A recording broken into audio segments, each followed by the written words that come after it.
Behind every brand, every movement, every leader, every transformation, there's a story. And intertwined in these stories is a message. And this podcast is for you, the next gen leader, coach, entrepreneur, and influencer. My name is Travis Brady, and I'm a branding mentor and sales story strategist.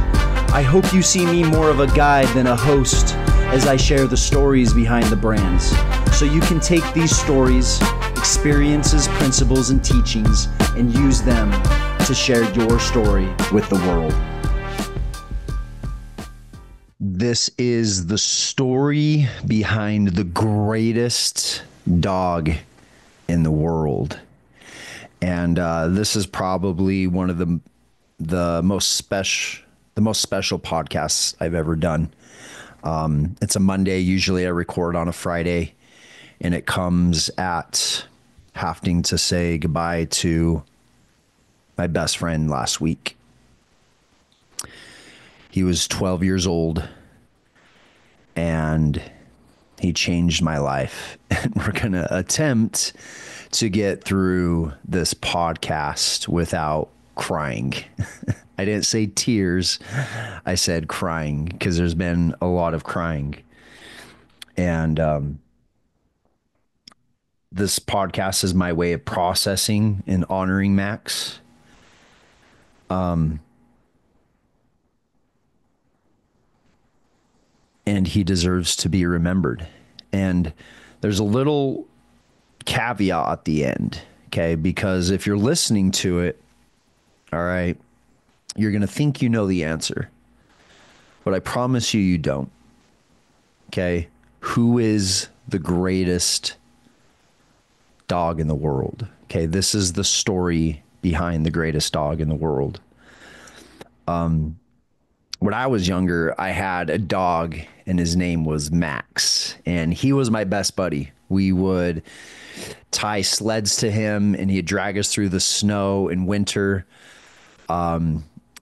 We would throw baseballs. He'd go and grab them and bring them back all slobbery. And, you know, sometimes when I was in the backyard, I would crawl into his house that probably had mice and rats. And I would just sit there and we'd just hang out.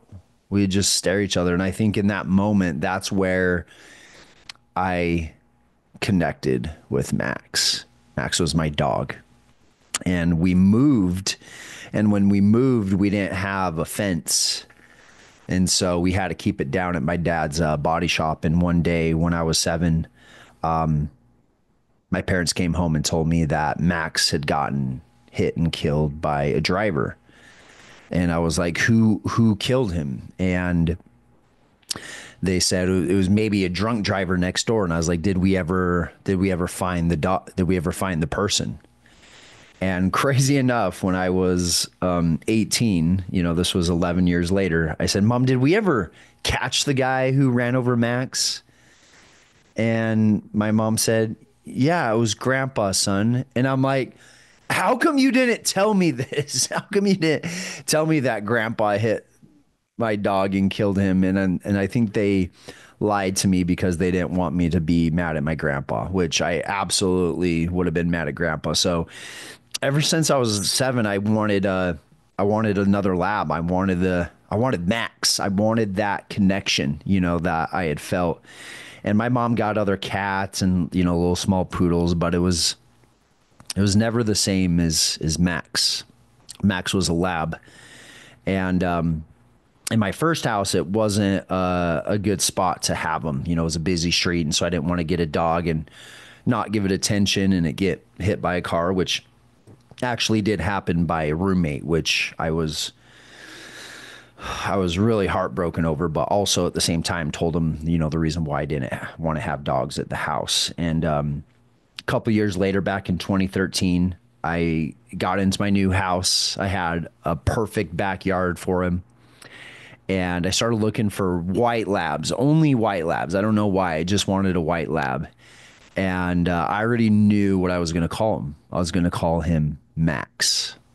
And I was watching Gladiator one day and for those that know Gladiator, which why wouldn't you know of Gladiator? Let's be real. You should know the movie Gladiator. But Gladiator, the main character was Maximus Decimus Meridius. And if you watch that movie, you realize that he should have been the real king. And he fought for what was true. He was noble. He was brave. Okay. He was fair. He was loving. He was all the things that I wanted Max to be. And when I first got there, I remember it was like yesterday. I got there and I seen this litter, and I picked Max out of all of him.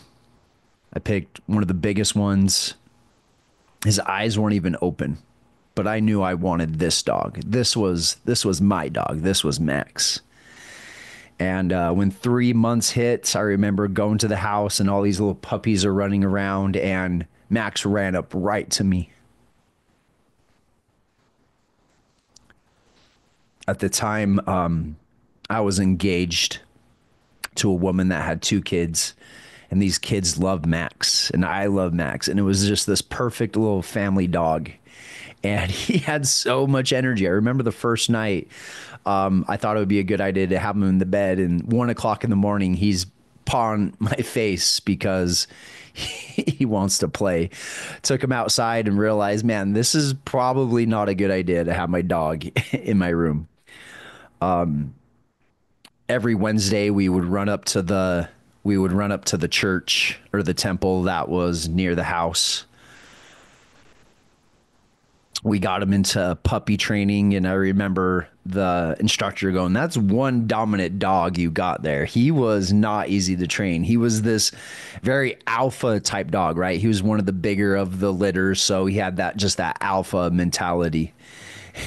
And you know, part of puppy training is you just walk him in the circle. You're teaching him how to obey and follow you, right? And and if the dog wouldn't listen, she would tell you to lay on the dog until it started cooperating. And I felt like half the class I would just lay there and cuddle with Max.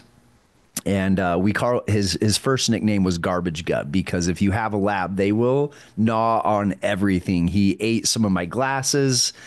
He just chewed on whatever he could. And he was, in the grand scheme of things, like really not that bad. We kept him in my laundry room, and he wanted out so bad he almost dug a hole through the wall. And I remember when he was growing up, he'd get so wound up, he'd literally run figure eights in the house. Woof, woof, woof, woof, and we'd sit there and we would just laugh because he had so much energy, right? And you know, when me and my ex broke up and she moved out, I had to say goodbye to some kids that called me dad, and that was hard. And the person that really got me through it was Max. I remember getting home, the house is cleared out, and I just remember looking down and just looking Max right in the eyes. And all he cared about was that you was there. That's all he cared about. And everyone who met Max loved Max. He was noble. He was friendly. He'd fetch. I taught him the coolest tricks. I taught him how to put a piece of treat on his nose, and he'd stay still. When he said, "Get it," he would flip it up, catch it right in midair. Whenever you do a fake gun shoot with your finger, he would roll over like you shot him. He did the touchdown chest bump. He'd be like, "Max, jump." And he would jump, and we do this chest bump in the air. And every time we do tricks, everyone would be like, "Wow, that's one smart dog. That's my dog. That's my Max." One of my favorite moments is when we spent we spent like 3 or 4 hours doing the mannequin challenge. You remember when that was big? Because I could teach him how to be still. So I would put this piece of tape on the side of his nose so people wouldn't know, to resemble a treat. And I would say, "Still, Max." And you'll have to check it out. We'll put it in the link below. It was, I think, one of the greatest videos. I actually got some clients out of that and got some speaking engagements out of that video. So it just talks about the power of your personal brand. And when, again, I went through a divorce, there's Max again. Max was always there. He was always laying in the office. If you was sick, he would be laying next to you sick. If you wanted to play, he would play. If you were eating, he wanted to eat. He always matched your energy. And he was protective too. Whenever someone walked in, he'd run with this big loud bark, but then stop and just sniff you. It's like he was trying to check you, right? And there's something about the mailman. It is quite comical that he did chase a few mailmans back in the day. Never did bite any, or maybe he did once. Now that I remember, and I was like, "Where's your mark? Where's your mark that he bit you?" And he was the greatest dog in the world.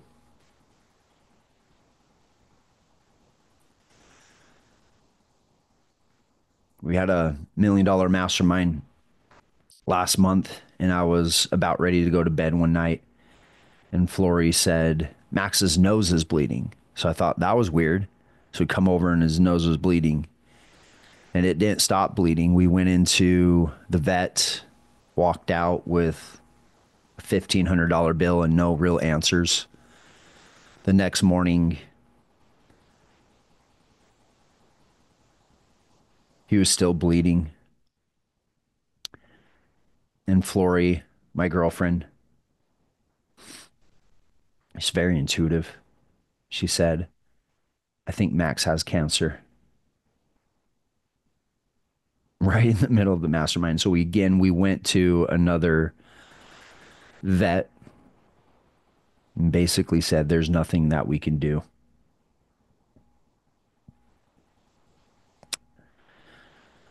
I went back to the event, and while I was driving back, I was telling God, I'm not ready for this. I'm not ready to say goodbye to my Max. And I don't know how you talk to God. I don't know what your relationship is with God. But my relationship with God, we're very straight up with each other. And he said, what are you talking about? You're not ready. Because I remember the prayer, the commitment you made, that you made me make, is you have to give Max 10 years with me to fulfill your childhood womb of losing your dog and not being able to say goodbye. He is 12.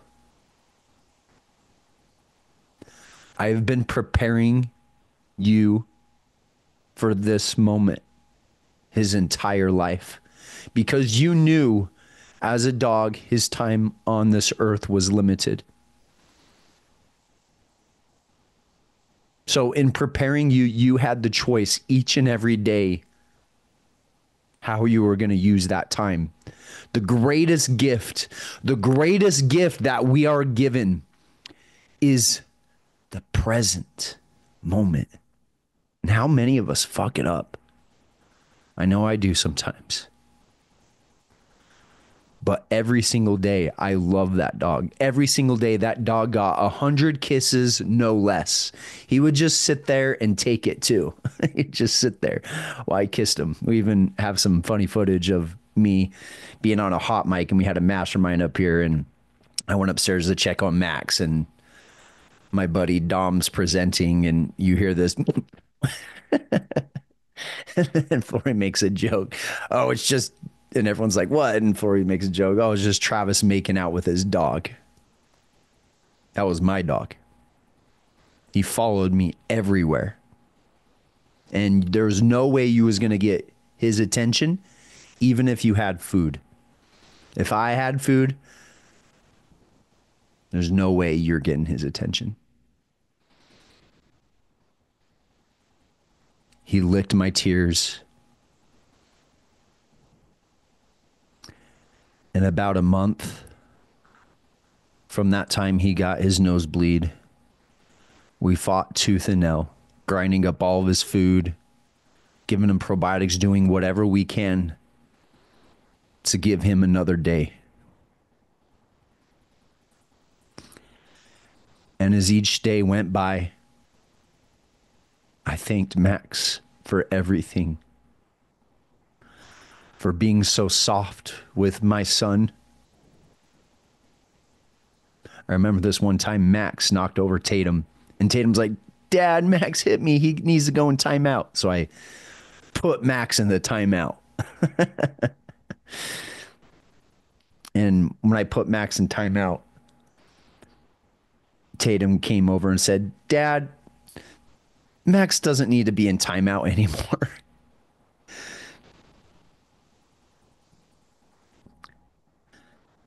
And that's what I wanted for my son, to love an animal that gave unconditional love.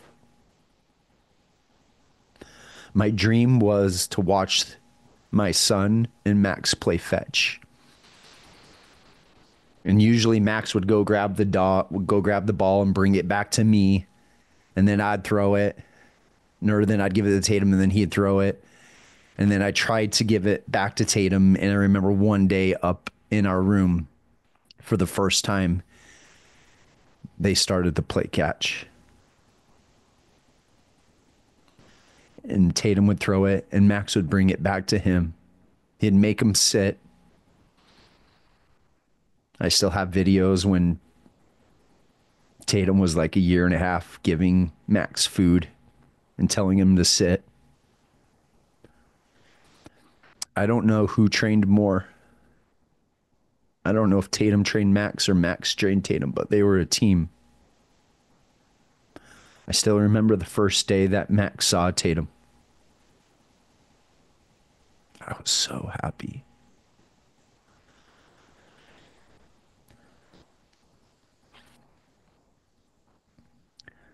One night I get home and Max had somehow made it upstairs.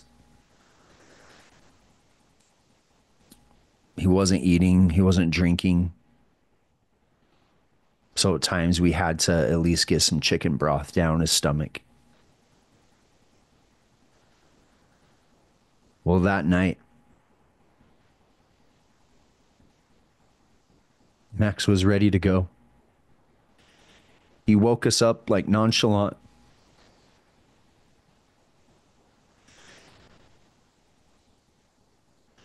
I watched him take his last breaths as I said a prayer to God. I said, Dear Heavenly Father, thank you so much for giving me the 10 years with my dog. The lessons that he taught me, the love that he gave me. I thank you for that.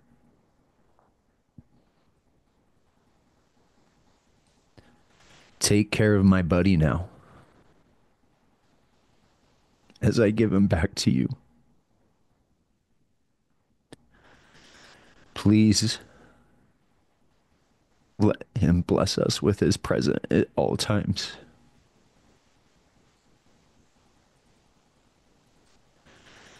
And as soon as I said that prayer, his heart stopped beating. I know a human does not compare to a dog's life. And he wasn't a human, he was family.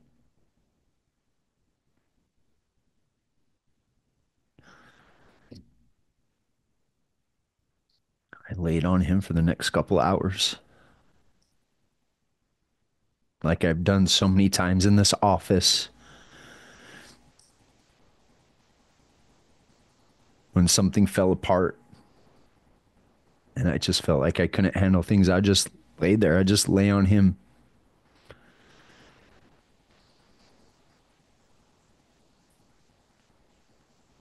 And he taught me about how sometimes helping people doesn't require you to say anything.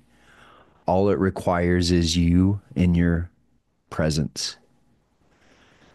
Whenever me and Flory get in a fight, she sometimes would go sleep in the other room, and I'd see Max laying there next to her door, as if he was saying, "It doesn't matter what happened. Love knows no boundaries."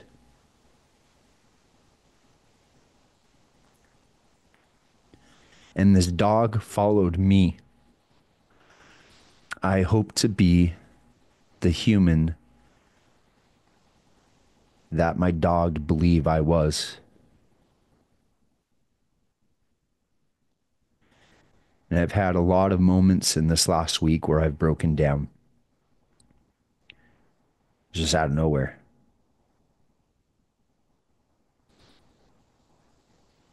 I can't remember the last time I was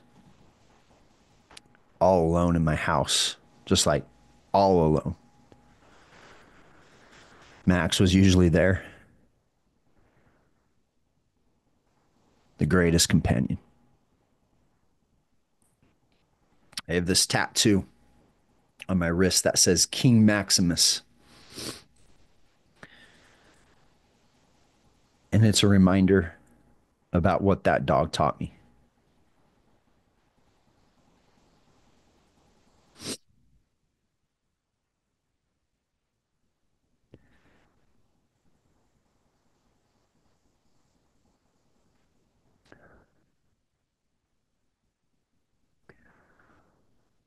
When Max died, so many people reached out.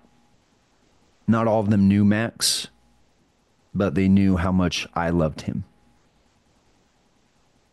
And it just reminds me of one of the greatest branding truths that there is. People don't love your personal brand for what it is. They love your personal brand because of what your brand loves. And they share that. They don't want to hear your opinion. They want to hear their opinion, but they want to hear you in a different way of saying it. Personal branding is so counterintuitive because it's not about you. It's for people. But it is about you and the experiences that you go through. And it's our job as leaders to share what we love. Because when we love something, like we truly love something, people will follow you because they love that. They share that with you.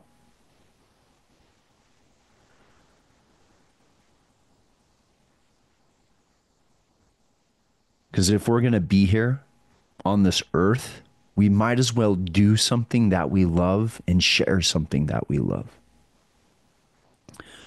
I usually go off the cuff with these podcasts. This last part, I want to make sure I get every message because every word counts. So it comes back to the thing from the very first of this podcast. So who's the greatest dog in the world? You might be thinking, yeah, it's Max. And you're right. To me, it was Max. But to you, it's your dog. The greatest dog in the world isn't about breed or tricks or how many likes they got on Instagram. It's about the way they looked at you when you come home after a long day. It's about the way they laid their head on your lap when you were too broken to speak. It's about the way they made you laugh when you hadn't smiled in weeks. Your dog is the greatest because they reflect your heart. They mirror your energy. They take on your pain. They become a part of your story. And the truth is, they were never just a dog. They were your therapist, your hiking buddy, your security system, your shadow. They were your family. And they never once asked for anything more than your presence. No one will ever replace Max. And if you're listening to this, I want you to know you don't have to compare your dog to anyone else's. Your dog is the greatest dog in the world simply because it was your dog. And so I have some final words for Max as I finish this podcast. Here's to Max, my most loyal soldier, King Maximus.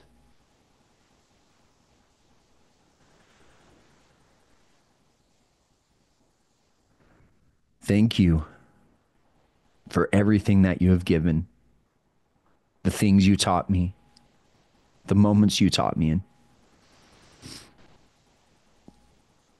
I'm really going to miss you. And your voice, your presence, your love has already echoed in my mind. You have no idea how much you've changed my life and the lives of many others just by simply being you.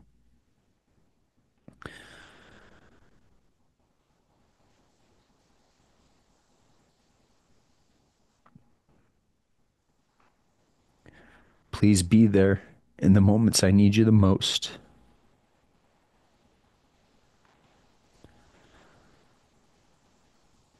I know you don't want me to cry. And I'll do my best not to. I will try to think of the good moments. You made me laugh. You made me smile. And you made me feel loved. Your legacy will live forever. And I have some final words for you. You listening right now. The greatest dog in the world is the one who made you better. Simply by loving you when you didn't know how to love yourself. That's branding. That's life. That's legacy. And if we're lucky, maybe we get to be for others what they were for us. The things that I loved most about myself is all the things that Max was. Do not let these beautiful animals given to us by God go without sharing the lessons they teach us. Max will live forever, and so will your dog. I hope I shared some words that were meaningful to you. I hope that if you've lost a dog or you're in the process of losing a dog, you can send this to someone that may need to hear this.